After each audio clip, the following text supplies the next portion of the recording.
এই ইসকন হলো ইহুদিদের একটি সংগঠন, হিন্দু নামধারী ইহুদিদের সংগঠন। এটার মূল উৎপত্তি হচ্ছে আমেরিকার নিউ ইয়র্ক থেকে। এটা পরিচালনা করে সারা বিশ্বে আমেরিকারা। বাংলাদেশে এই সংগঠনটি পরিচালনা করে ভারত।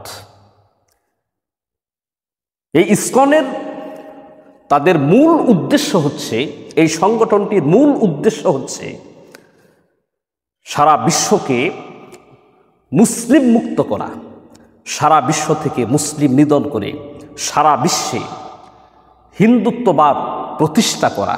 এটাই হচ্ছে এই ইসকন সংগঠনটির মূল উদ্দেশ্য। বাংলাদেশে তারা এটাই চাচ্ছে, বাংলাদেশকে মুসলিম শূন্য করে এই বাংলাদেশকে ভারতের অঙ্গরাজ্য বানানোর পায়তারা ইসকন সংগঠনটি করছে। এটি একটি সন্ত্রাসী উগ্রবাদী একটি সংগঠন। এই ইসকন যে সন্ত্রাসী সংগঠন, এটার প্রমাণ আমরা বারবার পেয়েছি।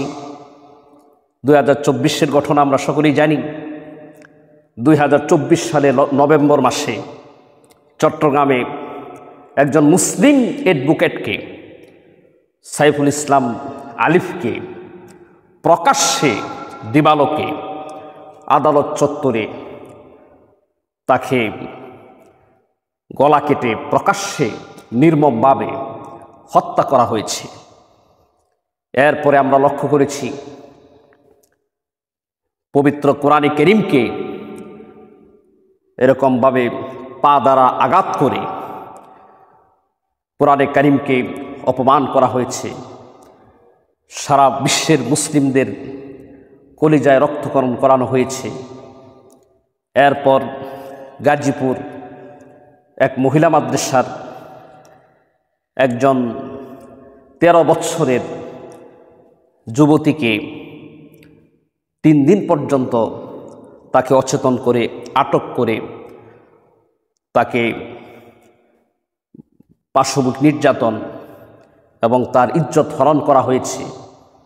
পরবর্তীতে ওই মেয়ের মা এটার প্রতিবাদ করলে মাকেও বেদম প্রহার করা হয়েছে, পিটানো হয়েছে।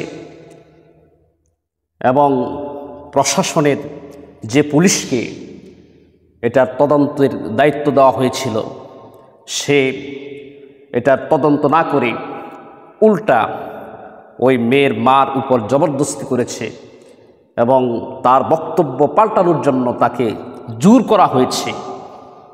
এরপরে আমরা লক্ষ্য করেছি ইদানিং টঙ্গীর এক মসজিদের খতিব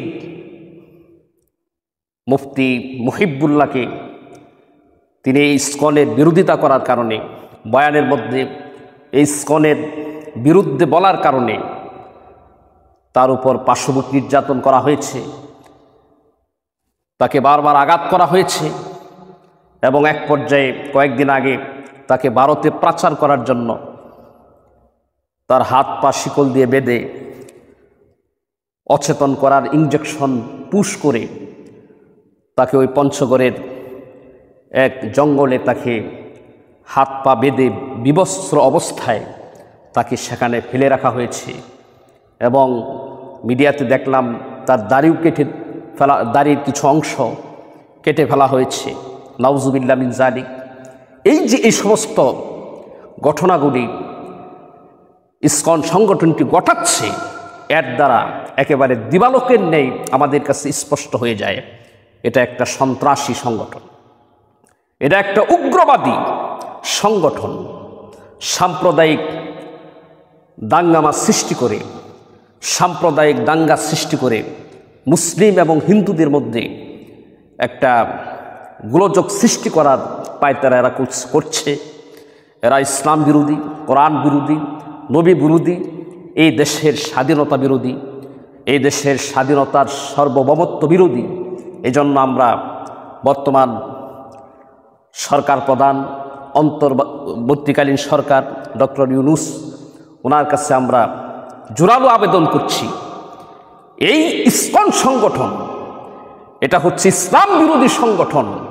কোরআন হাদিস বিরোধী, নবী বিরোধী, স্বাধীনতা বিরোধী, এদেশের স্বাধীনতার সার্বভৌমত্ব বিরোধী এই ইসকন সংগঠনটিকে যদি নিষিদ্ধ ঘোষণা না করা হয়, এদেশের স্বাধীনতা রক্ষা করা, এদেশের স্বাধীনতা টিকিয়ে রাখা কঠিন হয়ে যাবে। এজন্য সরকার প্রধানের কাছে আমাদের জোরালো আবদার হলো, অচিরেই এই সমস্ত ঘটনার সাথে যে বা যারা সম্পৃক্ত এদেরকে অতি তাড়াতাড়ি গ্রেফতার করে দৃষ্টান্তমূলক শাস্তি তাদেরকে প্রদান করতে হবে। এদেরকে কেন শাস্তি দেওয়া হচ্ছে না আমার তো কিছু বুঝে আসে না। তাহলে কাদেরকে খুশি করা হচ্ছে? বর্তমান সরকার প্রধানের কাছে আমাদের জোরালো আবেদন হলো, এই সমস্ত ঘটনাবলীর সাথে যে বা যারা জড়িত, প্রশাসনের অনেক লোক এটার সাথে জড়িত আছে। এই যে টঙ্গীর যে ঘটনা, মুফতি মুহিবুল্লাহ সাহেবকে গুম করার যে ঘটনা, তাকে গুম করার পরে টঙ্গী থানায় জিডি করা হয়েছে। সেখানে জিডির মধ্যে যে কাগজ, টঙ্গী থানার যে আপনার পুলিশ কমিশনার, ওই জিডির কাগজে ইসকন শব্দটি লিখতে পর্যন্ত সে অস্বীকৃতি জানিয়েছে। তাহলে এরা কারা? এরা কি সরকার? এরা কারা? কাদের দূষণ হয়ে এরা কাজ করছে? এটা কি এখন আমাদের বুঝে আসতেছে না? কেন এদেরকে গ্রেপ্তার করা হচ্ছে না?